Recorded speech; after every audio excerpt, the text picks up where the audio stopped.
Welcome to fandom. তো চলে এসেছে আরেকটা আপডেটের ভিডিও নিয়ে। তো মোটামুটি যে আপডেটগুলো রয়েছে সেগুলো তোমাদের সাথে শেয়ার করব। তো বেশ কিছু আপডেট তো রয়েছে, তো সেগুলো তোমাদের সাথে বলবো। কিন্তু তার আগে বলবো, যারা এখনো অব্দি চ্যানেলটা সাবস্ক্রাইব করেনি তো অবশ্যই কিন্তু সাবস্ক্রাইব করে দেবেন, তার সাথে বেল আইকনটা ক্লিক করে দিও রেগুলার নোটিফিকেশন পাওয়ার জন্য।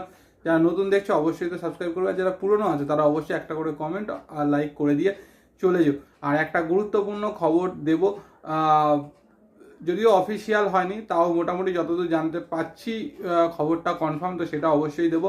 কিন্তু তার আগে যে আপডেটগুলো আছে সেটা দিয়ে দিই। তো প্রথমে কলকাতা ফুটবল লিগে চলে আসি। তো কলকাতা ফুটবল লিগে কিন্তু আজকে লটারি ছিল এবং গ্রুপ বিন্যাস কিন্তু হয়ে গেছে।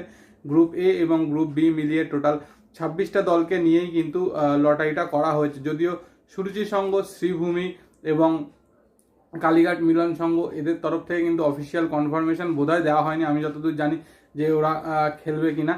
তো সেই জায়গা থেকে কিন্তু এদেরকে নিয়ে, এবং ডায়মন্ড হারবার এফসি অবশ্যই, তো সেটা দেওয়া হয়নি, কিন্তু এদেরকে রেখেই কিন্তু গ্রুপ বিন্যাসটা করা হয়েছে। এবং গ্রুপ যেটা করা হয়েছে, অবশ্যই একটা গ্রুপ খুবই টাফ হয়েছে আর একটা গ্রুপ তুলনামূলক ইজি হয়েছে, যেটা আমার দেখে মনে হয়েছে। কারণ গ্রুপ এতে ইস্টবেঙ্গল, মোহনবাগান, ইউনাইটেড কলকাতা, কাস্টমস, ভবানীপুর সবাই কিন্তু রয়েছে। তো অবশ্যই গ্রুপ এ আমার মতে কিন্তু অনেকটাই টাফ। আর গ্রুপ বি তুলনামূলক কিছুটা হলেও হয়তো হালকা।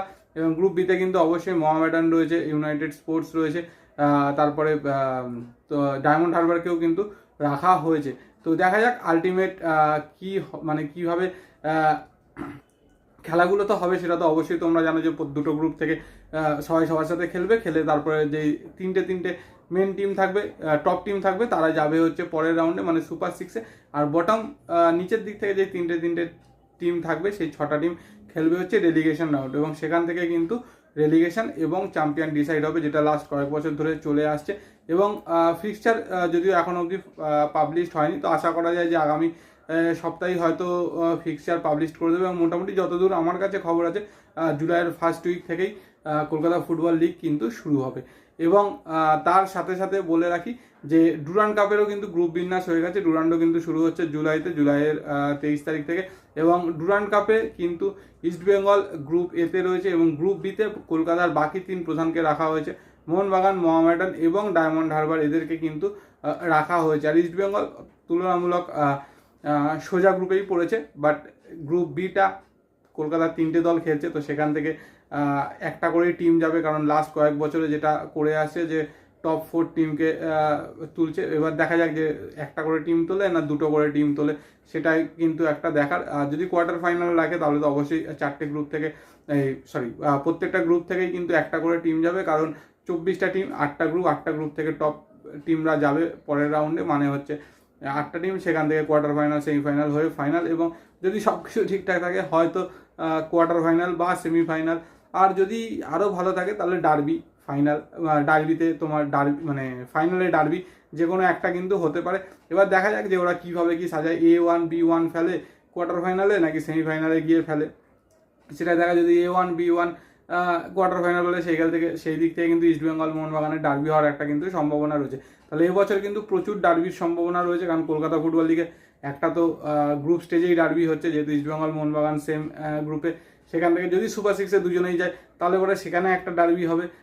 দুটো ডুরান্ড কাপে তো একটা ডার্বি প্রত্যেক বছর হয়, আর সেটা হবেই 3টে।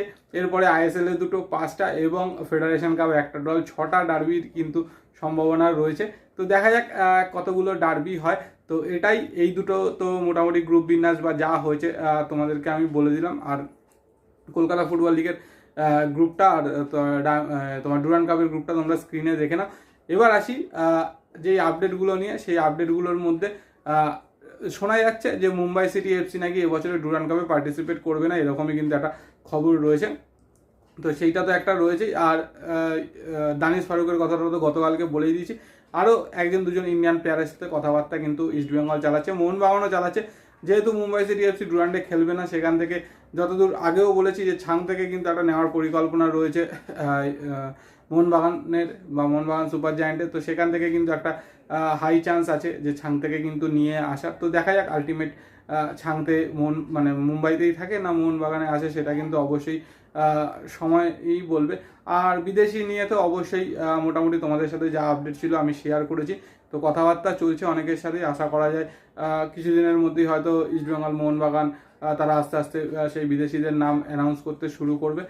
আর আজকে থেকে কিন্তু মোহামেডান স্পোর্টিং তাদের কলকাতা ফুটবল লিগের প্র্যাকটিস শুরু করলো কল্যাণী স্টেডিয়ামে, কারণ আজকে কিন্তু 25 তারিখ এবং আজকে থেকেই প্র্যাকটিস করার তাদের স্টার্ট হয়েছে।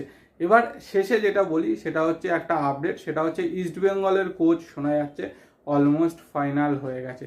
এবং লাস্ট যে ভিডিওটা বানিয়েছিলাম সেখানে কিন্তু দুজনের কথা বলেছিলাম, একটা হচ্ছে হাবাস আর একটা হচ্ছে ক্র্যাটকি, পিটার ক্র্যাটকি। তো আলটিমেট যেটা খবর শোনা যাচ্ছে অ্যান্তোনিও লোপেজ হাবাস নাকি ইস্টবেঙ্গলের কোচ হতে চলেছেন। যদিও অফিসিয়াল অ্যানাউন্সমেন্ট হয়নি, আশা করা যায় হয়ে যাবে হয়তো আগামী কালকেই তো বা পরশু দিন, যেটা ডিপেন্ড করছে ম্যানেজমেন্টের ওপরে। তবে যতদূর খবর হাবাসকেই কিন্তু ইস্টবেঙ্গল কোচ নিযুক্ত করেছে। তাহলে সেখান থেকে ধরেই নেওয়া যায় যে মোহনবাগানের কোচ হতে চলেছে যিনি পাঞ্জাব এফসির যে কোচ ছিলেন তিনি, নামটা খুব কঠিন আমার পক্ষে বলা সম্ভব নয়। তো যাই হোক, তাকে নিতে চলেছে মোস্ট প্রবাবলি, এরকমই কিন্তু শোনা যাচ্ছে। তো দেখা যাক হাবাস এরাতে, যদি হাবাস অফিসিয়ালি কোচ হয়ে যায় তাহলে হাবাস এরাতে ইস্টবেঙ্গল কীরকম কী খেলে, কীরকম কী পারফরমেন্স করে আর টিমটা কীরকম দাঁড়ায় সেটাও কিন্তু দেখার। তো এগুলোই মোটামুটি আপডেট ছিল। তোমাদের যা যা মানে আমার যা যা শেয়ার করা সেগুলো শেয়ার করি। তোমাদের যা বক্তব্য অবশ্যই কিন্তু কমেন্ট সেকশন কমেন্ট করে জানিও। আর ভিডিওটা ভালো লাগে লাইক শেয়ার তো করবে, যারা নতুন দেখছো অবশ্যই সাবস্ক্রাইব করে দিও আর বেল আইকনটা টিং টং করে দিও রেগুলার নোটিফিকেশন পাওয়ার জন্য। তো চলো আজকের মতো টাটা।